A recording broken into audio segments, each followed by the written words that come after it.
안녕하세요. konnichiwa.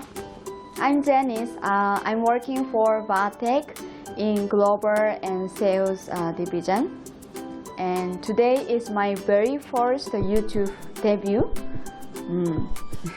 Nervous now. So what is today's topic? Today's topic is about Hounsfield unit. I think you heard about this before. I also got many questions from customers as well.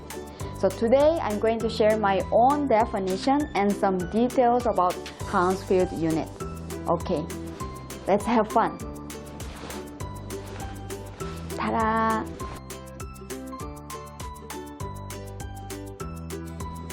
Okay, here are X-ray and tooth of your patient.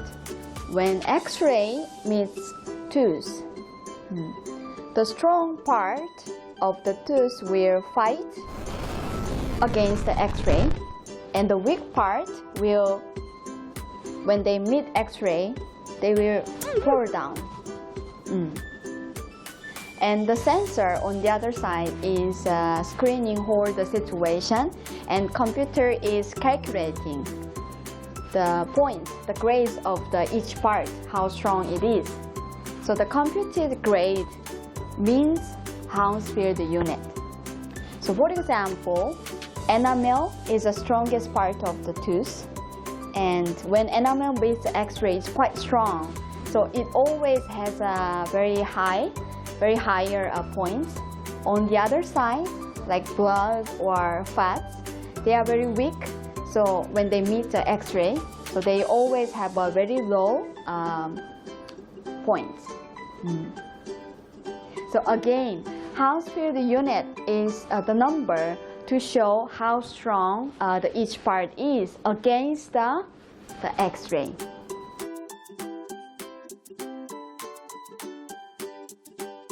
Hounsfield unit, the number range is starting from minus 1,000 to plus 4,000. So minus 1,000 is for air, and 0 is for water.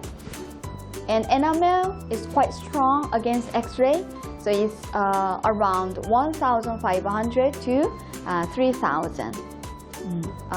Once we have a number, I think everybody wants to classify. Hounsfield unit also has a classification by the values, by its values. It's from D1 to D5. Let me start from a D5.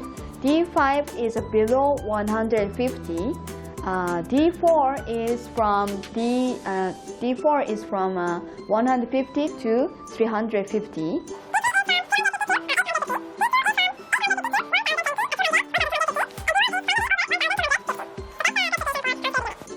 D5 is water or blood or fat, so we don't think that this is a bone.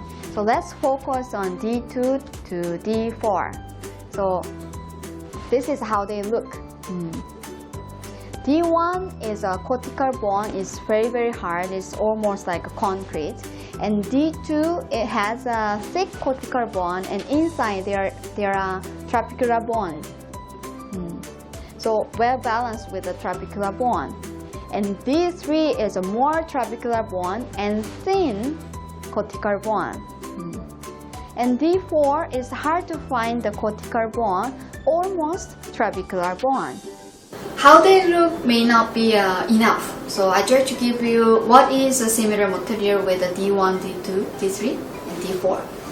D1 is similar with oak, very strong and hard tree. And D2 is similar with white pine. White pine is used for furnitures, like your chair and tables. And D3 is similar with balsa tree. Balsa, I actually never heard about this tree before, but when I searched, I found out that it's used for toys, very small toys. So it's a tree but very flexible. And D4 is similar with styrofoam. Styrofoam is quite weak, so I can punch.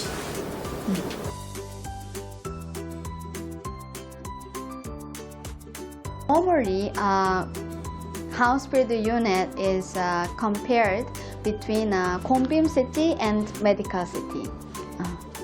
And many studies, according to the many studies, the Hounsfield unit, same patient and same area, but Hounsfield unit from cone beam CT is not exactly same with medical CT. And even more shocking, same object, same area, but depending on the patient positioning and manufacturer and having metal or not, the Hounsfield unit can be different. So you might ask me, Janice, you said Hounsfield unit can be a good reference, but how can I believe on the numbers because it's changeable. The absolute number is limited. I agree. But the tendency and relative figures are good to go, I think. Because here is a higher bone density and lower bone density, but the tendency will not change. The absolute number can be changeable, but the relative figures are not changeable. So I still believe that it has a limitation, but I still believe that it will help for you to understand the quality of the bone.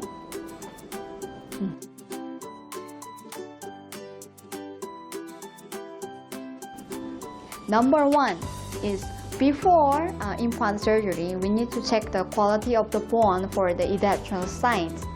This will help you to decide about drilling speed and pressure. And number two is a consultation with the patient. For example, your patient has a bone loss, then you're not just showing X-ray image, but together with the Hounsfield unit. It's more convincing. And number three, you can track the bone density of your patient. So you can compare the bone density 10 years ago and now, or you can compare before the treatment or after treatment because it has a figures. Numbers are quite convincing, I think. It was my first YouTube, so it was not as good as I expected, but I'm trying to upgrade myself, so I hope you keep watching. And thank you very much for watching today, and I will see you next time. ありがとうございました。감사합니다。バイバイ。